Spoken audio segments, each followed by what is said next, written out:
Hi, I'm Jerry Young, and when I host the weekly Warrior Preview, I dress like this. But when I go to Nino's Italian restaurant, I dress like this. That's because Walter Corona and his staff at Nino's Italian restaurant give me 10% off my entire bill just for wearing Warriors gear. Every Friday and Saturday, you can wear your Warriors gear and get 10% off of your entire bill also. That's Nino's Italian restaurant next to Pee Wee's Pawn Shop on Highway 31 in Pelican. Hello everyone and welcome into another week of the Weekly Warrior Preview. I'm Donette Logan with Jerry Young. And Jerry, it's time to sit back and relax this week just a little bit. Wow, it's halftime of the season. It's hard to believe that we're already halfway through the season. And we've yet to kick off a game, I think, under 90 degrees. So I'm looking forward to one day looking down at the sideline, watching you walk down there interviewing people. And freezing? Yeah, no, with at least a sweater on, because I want to tell you what, we've been about to die. But, I think they ought to just back up football season in the summer. That way we wouldn't look forward to cool air and be calling it football weather. But here we are, halfway through. We're in good shape. We got a loss on the record. We'll talk about standings in the region as we go. But let's first get into this game we just played. Tuscaloosa County, we beat them 35-0. Great performance by the defense, and I want to start there with Elijah Clayton had 4 tackles, Eric Mizell had 3, Will Connor had 3, and Jalen Bustamante had an interception. So anytime you shut them out, we go to the defense. We all know we're going to score some points, but that defense, they play like that the rest of the year, we're going to be in good shape. I think they're really growing stronger together. We're seeing them come together more and more each week. I think so too. And then let's move over to the offense. Leah went 25 for 48 for 350 yards. Only 350 yards. Only. I mean, come on. That's just incredible. 3 touchdowns. He also had a touchdown rushing this week, so that was great. Into the first quarter, it's 14-0. That is when Leah scored his touchdown along with Shadrick Bird on a 56-yard touchdown run. What a great job by him. At the end of the half, Bird had added another touchdown, made it 21-0 at the half. Into the third quarter, J.B. Mitchell added a touchdown, an 11-yard pass from Tungavaloa to J.B. Mitchell, made it 28-0. And then at the end of the game, you can't go without Michael Petway getting in action, and he scored on a 7-yard TD pass to make it 35-0, and that's how it ended. Shadrick Bird ended up with 103 total yards rushing on 15 carries. Michael Petway had 115 total yards on 9 catches, and J.B. Mitchell had 89 yards passing, 4 catches. And I put a big B-U-T right here on my notes. I see that. I was wondering what that was for. Well, because I started with the defense, and I wanted to say that and say, but the real story of this game, even though the stars shined on offense, I still want to tell you, Eric Mizell and Elijah Clayton, boy, they teamed up. Of course, we know Will Connor's always in there. That's just some great names, some great defensive players, and I think that's the key to us moving forward here in the second half of the season. It is, and their names you're going to keep hearing after Thompson as well. We are. And we had a chance to talk with head coach Mark Freeman about how he feels this team is doing halfway through the season. 35-0 win over Tuscaloosa County. Defense stepped up, got the shutout. What's your thoughts on that game, Coach? I just, we didn't do a lot of things that we wanted to do, and I'm not, I'm very, very thankful for a win on the road in this region. I was disappointed in that we didn't do some things that I felt like we were going to do better in the game from a receiver standpoint. Defensively, I thought played really good. Anytime you get a shutout, you're doing something right. And like I said, we went down there and defense played better, got better this week, and we got better in some areas on offense, but we got to keep working. We're just young in spots and got to keep working. All right, off week, bye week this week, however you want to call it. I know you had mentioned last week that you're reevaluating where you stand. We did too. How's that going, and what's going on in the bye week? Just we're self-scouting ourselves. From a personnel standpoint, are we playing certain situations in the game? We feel like we need to have a couple of different options in certain spots in critical games down the road. We're sitting there playing and we're 4-1, and so we're happy with what our kids have done. We're just trying to plan down the road when you get in the playoffs. There's certain nights you got to have certain things, and we're taking some time this week working on them where normally we wouldn't. We'd have to be game planning and doing all that. So we're trying to look at a couple kids in a couple different situations, just to give us some options. We're not going to change anything that we do. We just need a couple down and distance situations. Not to single out anybody, but I know the defensive line played real good. Eric Mizell had, I think, almost led the team this past week in tackles against Tuscaloosa. And like I say, I hate to start singling them out because I miss 11. But yeah, the way they anchored this week compared to Oak Mountain game, it showed a lot of improvement. Yeah, and Eric and Aubrey, they've been playing a while for us. And then Will Hoffman, that's the guys that, they all move around and do a pretty good job. I think they played good last week. Eric and Aubrey and Will, they've been here with us and they've played a bunch. And our guys that come in there with them, and Jeremiah's a freshman, and Jeremiah had a lot of good plays. But I think you're right. I think defensive line played really a lot better last week. A lot of the stress was off the linebackers and defensive line. You make a quick decision on Oak Mountain, and you got to stay home and do all that stuff. And then last week was more kind of football, read and react and beat your blocker. And like I said, those guys up front, they've done a good job for us all year. And we got to get better in some areas on defense too. But I think last week they took a step toward getting a lot better. Enjoy the off week, Coach. We'll talk to you next week. Thanks. Yes, sir. Thank you, Jerry. Okay, Jerry, so we're halfway through. Where are we with the standings now in our region? Well, it's interesting because, some of the teams started out, played some of the teams that are undefeated. They end up on top of the region. We'll start with Mountain Brook. They're 5-0 overall, and they're 3-0 in the region. Now, the way it comes in there now, you got Hewitt Trustful right behind them, 3-0 in the region, but they've got one loss, but that's to a out-of-state team. And then Thompson comes in with 2-1 in the region, 4-1 overall. They only lost to Hoover. Hoover is the same record we are in the region with 2-1, 3-2 overall. Vestavia's 3-1 and 2-1 in the region. Then you've got Spain Park, Oak Mountain, and Tuscaloosa County, all 0-3 in the region. So when you look at Mountain Brook, they have played Spain Park, Oak Mountain, and Tuscaloosa County. That's, so you expect them to be there. They haven't had to play Hoover yet. They haven't had to play Hewitt Trustful. We have with Hoover, so we know where our loss came from. But like I said earlier, we hope history repeats itself. We'd love to run the table now and win the state championship. That'd be great. But your standings right now, of course, this next week we got the bye week, and then we welcome in Spain Park, another home game. That's going to be a huge game for us, and Spain Park's going to be hungry. So, Jerry, I don't think there's a lot of big surprises right there in the standings. Everything seems to be falling into place. And I know we're in the heart of football season, but we've got to talk about the other sports Thompson has. One, volleyball, and their coach, Coach Judy Green, just pure class, in my opinion. I had a chance to sit down with her or stand up with her at practice, and well, what a great coach, what a great person. Here's what she had to say about this season. Hi, we're here with Judy Green, the head volleyball coach at Thompson High School. Coach, let's just talk about what you're trying to build here. I know it's your fourth year. Well, come a long way in 4 years. Well, yeah, I inherited a good program, though, from the previous coaching staff. And, I feel like right now that we're just still trying to create that competitive excellence on a day-to-day basis and try to teach our players how to grow and embrace the journey that you have every day and kind of to stay in the present. And this group that we have right now, both freshmen, JV, and varsity, have really bought into that mindset for the season. New facility this year, got to be exciting for everybody. Everywhere I go, that's all we talk about is the facility. But this ain't too shabby, is it? No, and it's, every day I walk in here, I really do get goosebumps because it's a beautiful place to be. And, it's fresh, it's the lighting is incredible.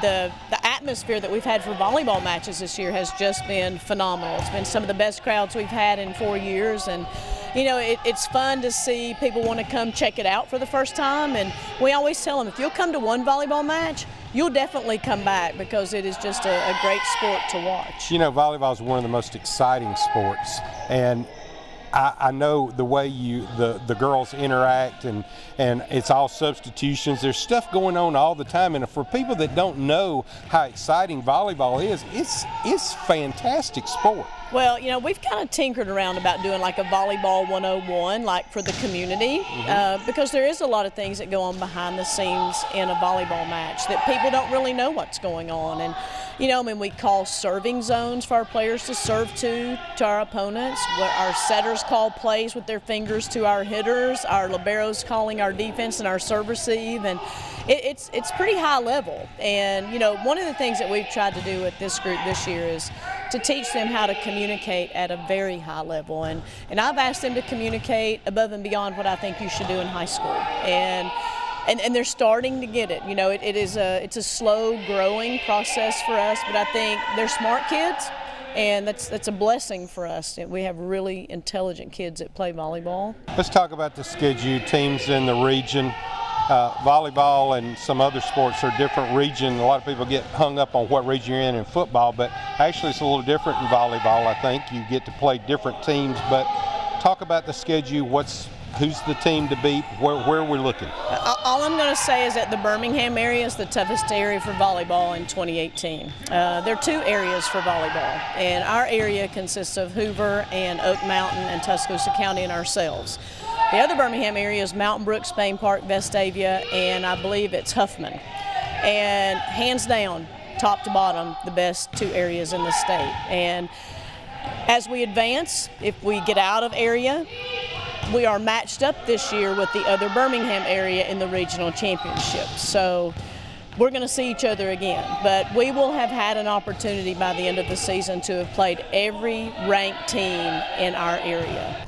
So the goal now is to win the area, end up in Birmingham at the Crossplex and play for the state championship, right? That's the goal. We don't talk about it every day. All we talk about is just we have to get better every day. We have to find a way to better ourselves every day. So by the end of the season, we will be playing our best volleyball. I've been calling the state tournament in volleyball now. This will be my 6th year.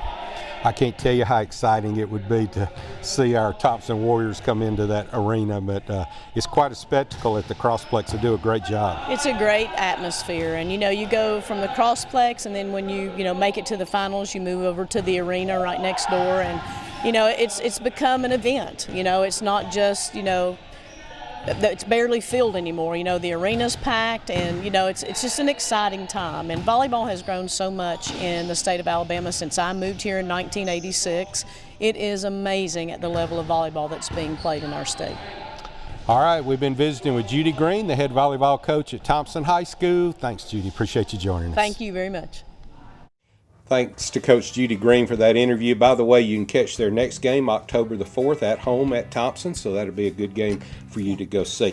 While we're talking about other sports, we had the volleyball there. I want to mention also our band, the Marching Southern Sounds. They went over and competed this week in Leeds at a band competition. They got best in class. Listen to this: drum major, color guard, and best in class overall band.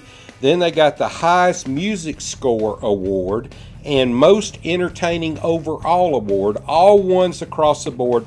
The Marching Southern Sound, superior ratings. Congratulations to them. And also another ribbon cutting this past week at the Performing Arts Center. Dr. Vickers showed up there and cut the ribbon for that center as well. What a fantastic facility that is.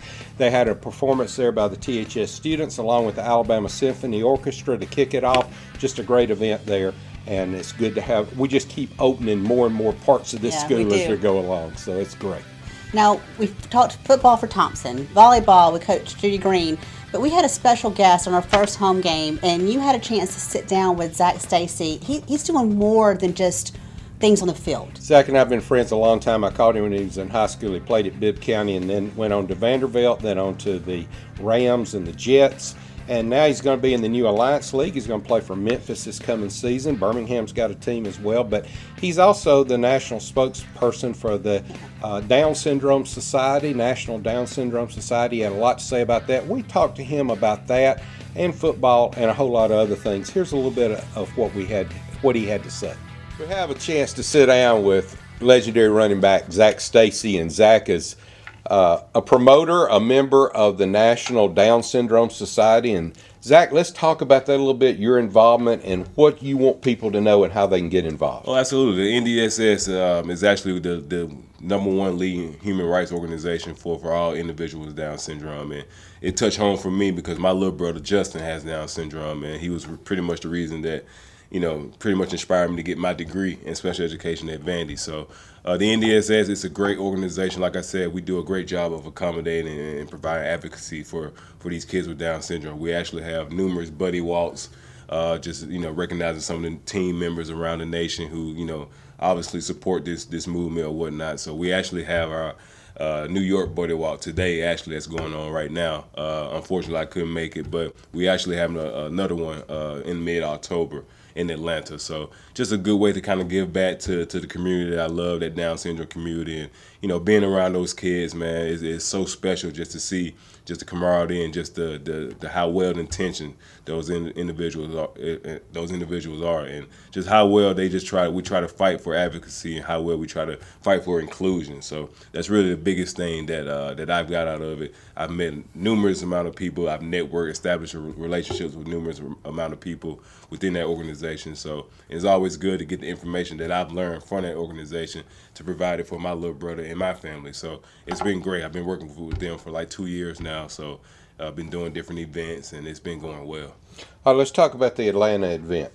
People want to get involved, and you call it a buddy walk, so I assume you walk with someone to absolutely. help raise awareness and possibly money. Is that correct? Absolutely. So tell people how they can get involved, what they need to do. Oh, absolutely. You just go to ndss.org. It's pretty much the tabs are all over the place. We usually have like flyers, on the main website of the event that's coming up. So you can go on and register at any time. Just like I said, just visit nds.org, and it's pretty self-explanatory from there. You can register, get information. So there's a lot of like resources within that website that you can get that from. And of course, families with Down syndrome member, they can go to this organization to get help and support as well. Absolutely, it's a great supporting. They have a great support staff. Any questions that you have, we have an excellent group of team members that you can contact. So all that information is within the website, so it's easy to find. So it should be no problem for anybody who have any questions. Just log on to the website. Again, it's www.ndss.org. Zach Stacy, helping us out here with National Down Syndrome Society. Thanks for joining us, Zach. No problem. Thank you so much. All right, this is our bye week. You can tell Donette is ready for the bye week, huh? We've been busy for 4 or 5 weeks, so it's going to be a great bye week. Enjoy it, everyone. We'll be back next Thursday night at 7:30. We'll talk about the upcoming game next week right here on Alabaster Living. The weekly Warrior Preview is supported locally by Alabaster Optical and Hearing Aids, serving our community and supporting the Thompson Warriors for over 42 years. Come see us for all your optical and hearing aid needs. Albritton and Artevino Family Dentistry, where we take care of you and your family's dental needs. Our office now offers same-day single appointment crowns, benefiting our patients and saving them time. Childers Heating and Cooling, family owned and operated since 1996. LJ's Retail Therapy, every girl's one-stop shop. Shelby Fence, quality fences at competitive prices. Paul's Diamond Center, where Birmingham gets engaged. Rehab Select at Shelby Ridge. We love to cheer on our Warriors and our rehab patients. Come and take a tour of our top-rated rehab facilities. A to Z Auto Repair. Auto repairs? We've got you covered. Gym Time 24-hour fitness center has everything you need to get in shape and stay Warrior strong. We even have a smoothie bar that's open to the public. Come see us and taste the difference. Glitz and Gowns. Glitz girls wear it best. Allstate, the family agency. You're in good hands with Allstate. Team Massey Real Estate, out-of-the-box service. Healthy Harveys, good health is happiness. Brooklear Health Mart Pharmacy, your hometown pharmacy. The Elaine Roberts Foundation, ridding the world of rhabdo and all childhood cancers.